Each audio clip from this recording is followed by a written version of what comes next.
Hayırlısı. 18.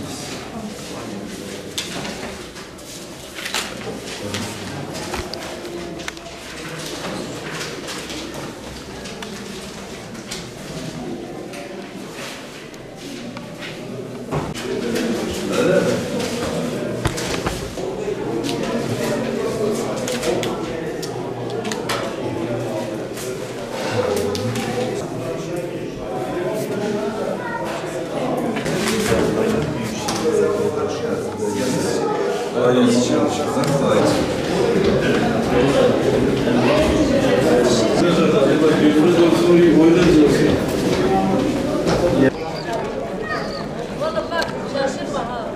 Bismillah.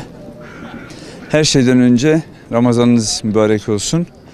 31 Mart yerel seçimlerimizi bugün yapıp hayırlısıyla kazasız belasız, kavgasız, husumetsiz bir şekilde hizmet yarışına dönüştürüp kim en iyi hizmeti verebilecekse bugüne kadar çalışmaların neticesini alacağı bir gün olmasını temenni ediyorum. Aylardır il başkanlığımız, il teşkilatlarımız, ilçe teşkilatlarımız, kadın kollarımız ve gençlik kollarımızla birlikte sahada gönüllülük esasıyla gerçekten canhıraşane bir şekilde seçim çalışması yürütüldü. On binlerce kardeşimizin, hemşerimizin elini sıktık. Birçok gönle girdik.